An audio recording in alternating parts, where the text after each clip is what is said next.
আজিৰ দিনটোৰ কেইটামান বিশেষ খবৰৰ সৈতে মই ফাইজুৰ আপোনালোকে চাই আছে টু ফাষ্ট নিউজ। আজিৰ দিনটোৰ সকলোতকৈ চৰ্চিত খবৰটোৱেই হৈছে আজি এই কথা উল্লেখ কৰিছে অসম বিধানসভাৰ অধ্যক্ষ বিশ্বজিৎ দৈমাৰী ডাঙৰীয়াই। এই ব্যৱহাৰটো উগ্ৰপন্থীতকৈয়ে ভয়ানক। একো নাই, ইয়াত চব কৰিব পাৰে। জোৰ জোৰে তৰ্ক লাগি থাকক। সদনখন 15 মিনিটৰ কাৰণে স্থগিত ৰখা হ'ল। কৰিব নালাগে তেনেকুৱা। এই দুইজনক এক্সপেল কৰা হ'ল, কমলক্ষ আৰু জাকিৰ এক্সপেল।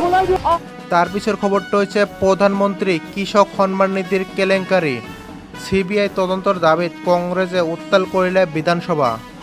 প্ৰধানমন্ত্ৰী কৃষক সন্মান নিধিত হোৱা হিতাধিকাৰীৰ নামত হোৱা কেলেংকাৰীত CBI তদন্ত বিচাৰি আজি কংগ্ৰেছ সদস্যসকলে বিধানসভা উত্তাল পৰিস্থিতিৰ সৃষ্টি কৰে।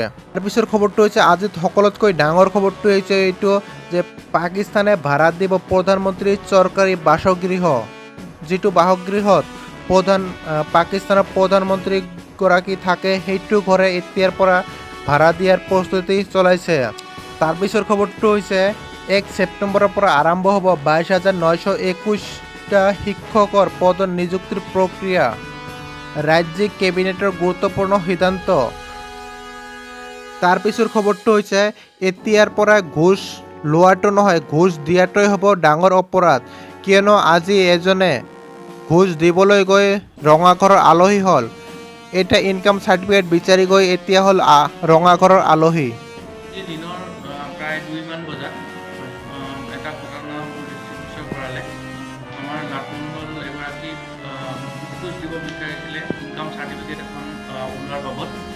যিহেতু এনকুৱাৰী দিয়া হৈছিলে সেই ইনকাম চাৰ্টিফিকেটখনৰ ওপৰত, বা তেওঁলোকে জবৰদস্তি পইচা দিবলৈ বিচাৰিছিলে আৰু তেওঁলোকে সেইকাৰণে মোক জনালে আৰু 2:30মান বজাত মই পুলিচক জনাই দিলোঁ আৰু পুলিচ আহি তেখেতৰ ওপৰত কাৰ্যবাহী কৰিলে। এজন মানুহৰ গাটো ক'ত থাকে আৰু আত্মাটো ক'ত থাকে সকলো কথাই জানে আমাৰ মামাই। কি ক'লে অসমৰ মুখ্যমন্ত্ৰী ডক্টৰ হিমন্ত বিশ্ব শৰ্মা ডাঙৰীয়াই। চাওক এখন সৰু ভিডিঅ' ক্লিপ। চবেই আহিব, মনে দিছে চব আছে। এতিয়া কোনোবা আহিলে জিকিব নোৱাৰে বুলি অহা নাই। যদি কালি এনেকুৱা কৰি দিয়ে যে মাইনৰিটি এৰিয়াটো মানুহে বিজেপিক ভোট দিব, তেনেহ'লে তাত কোনেও নাথাকে। যিকেইজন আছে অকল উপায় নাই কাৰণে আছে। শৰীৰটো তাতে, আত্মাটোতো মোৰ লগত। মূল্যবৃদ্ধি লৈ কংগ্ৰেছৰ তীব্ৰ প্ৰতিবাদ। চাওক এক সৰু ভিডিঅ'।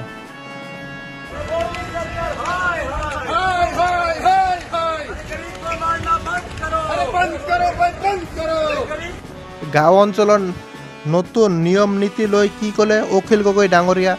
চাওক এক বিশেষ ভিডিঅ'। যে অসমৰ গাঁওবিলাকত ঘৰ বনাবৰ কাৰণে অনুমতি প্ৰদান কৰিব লাগিব, অনুমতি ল'ব লাগিব। এনেকুৱা ব্যৱস্থা পঞ্চায়ত আৰু গ্ৰামোন্নয়নে আৰম্ভ কৰিছে। কালি পঞ্চায়ত আৰু গ্ৰামোন্নয়ন বিভাগৰ মন্ত্ৰী ৰঞ্জিত কুমাৰ দাস ডাঙৰীয়াই সংবাদমেল পাতি ঘোষণা কৰিছে যে অসমৰ প্ৰত্যেকখন গাঁৱত এতিয়াৰ পৰা ঘৰ নিৰ্মাণ কৰিবৰ কাৰণে অনুমতি লোৱাৰ ব্যৱস্থা থাকিব। আমি এই ব্যৱস্থাৰ তীব্ৰ প্ৰতিবাদ কৰিছোঁ আৰু কোনোপধ্যে এই ব্যৱস্থা মানি লোৱা নহ'ব বুলি ঘোষণা কৰিব খুজিছোঁ।